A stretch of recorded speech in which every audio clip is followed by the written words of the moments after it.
This is Pioneer Public, a segment where we introduce the most interesting people on campus to their community. The Globe's Carly Bonk has this profile. Hey Point Park, I'm Carly Bonk, co-features editor for The Globe, and this is Pioneer Public.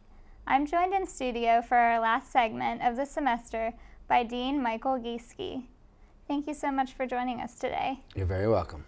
So just starting out, can you tell us a little bit about how your day-to-day job here goes? What does Dean of Student Affairs deal with? Sure. So the rule of thumb is that I have no idea what my day is going to be, for the most part. So at night, you all are students, and you do things, sometimes good things, sometimes not so good things. And I get emails or reports or whatever, and I wake up in the morning and find out what you all did, and that can really determine how my day goes. Other than that, which is why it can be anything, I oversee a few different areas. So res life, commuter affairs, health services, and student activities. So my day-to-day is continuing to push along events, programs, initiatives, things like that, to keep us moving throughout the semester. Okay, and what would you say is the most challenging part of your job? The unknown, I think, is the most challenging. That and parents, believe it or not. Your parents can be challenging because they are not here, and a lot of them are thousands of miles away, and students call them with a concern or a complaint or an issue, whatever it happens to be, usually very dramatically. And so when we get phone calls, the parents themselves are a little upset as to what's going on. So that can be sometimes the more challenging aspect of what we do. Did you always see yourself in an administrative position such as this? Yeah, I don't know about always. I knew I wanted something to do with education, but I didn't want to be with little kids. I thought for a while it would be with high school kids. And then I got to college myself, got involved in activities, events, and realized that I liked doing that. And so when I was in college and didn't know where I wanted to go or what I wanted to do after college, somebody said, hey, you know you can do this for a job. And grad school came first, which means I prolonged myself going into the real world, which was great. So I went to grad school, and then yes, once I got in it, once I started a few years ago now, I have never looked back. And I'm sure you've had a lot of memorable moments here at Point Park. What is the one story that you tell people about all the time when you're sharing about your job?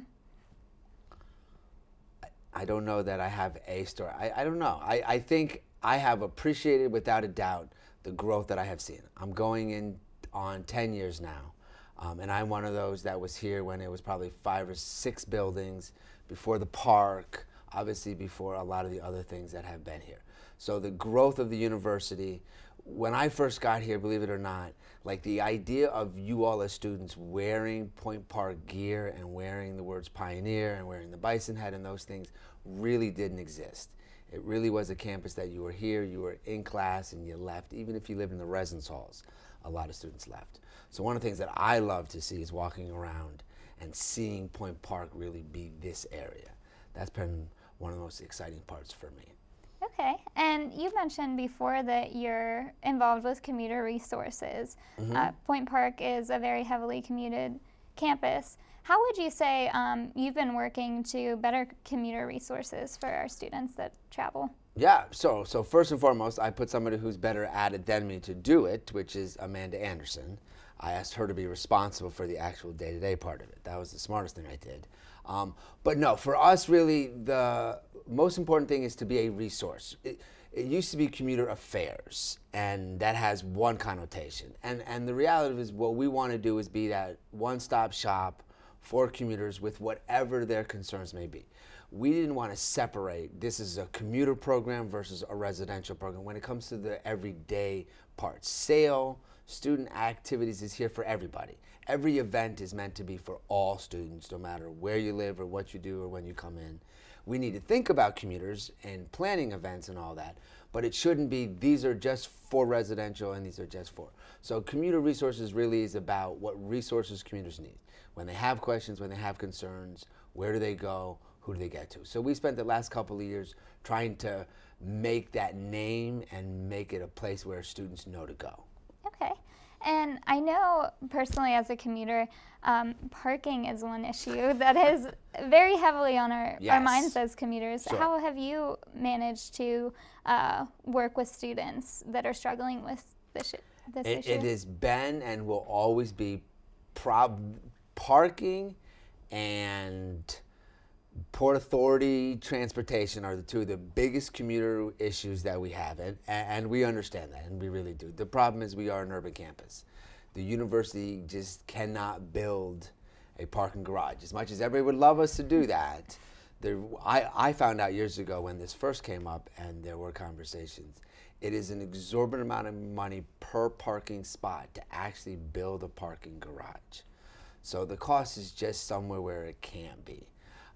So I don't know that it's ever going to be something that we can solve.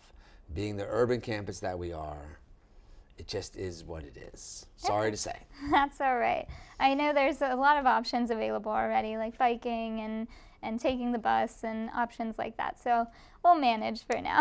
I take the TIAs as well. So just so everybody knows, I take public transportation like everybody else. And in the winter, freeze my behind off just like everyone else does too.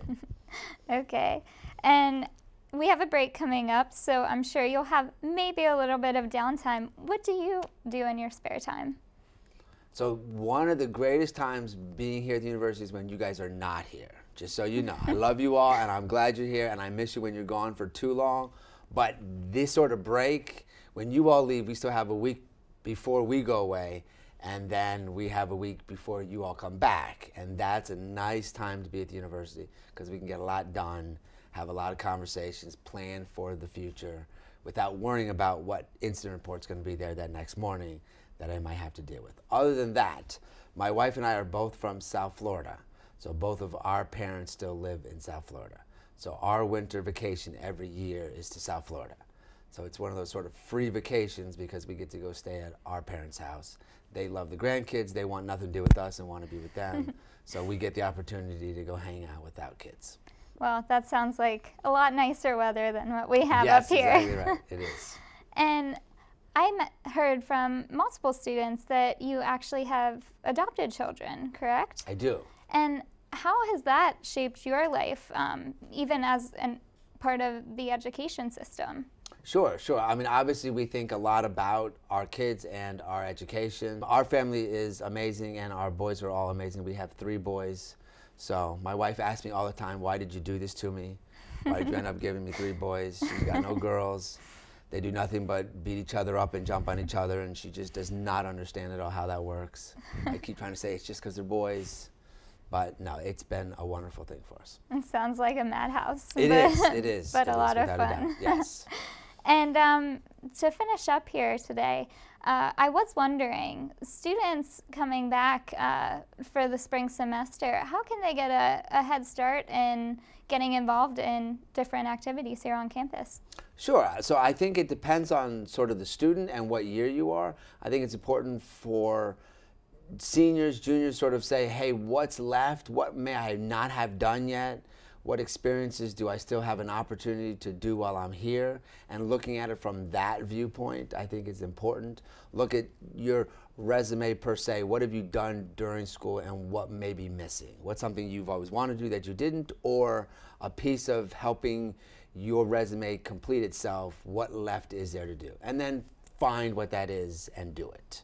I think for first and second year students, it's more, okay, hey, now that I've had a semester under my belt, I feel a little more comfortable in school. So now, what are some organizations I may want to get involved in? And I think trying to look for them is what would be the best thing for those students. Okay, thank you very much. This insight is great, especially for students who are looking to get involved a little bit more on campus, which Point Park does have a great opportunity here to get involved in so many different outlets. So thank you so much for your help and for speaking with us today. Absolutely. It was a pleasure. Thank you. For more Pioneer Public profiles, visit our website at ppuglobe.com. Thank you. Connect with the Globe on Facebook, Instagram, and Twitter at PPU Globe, and always online at ppuglobe.com.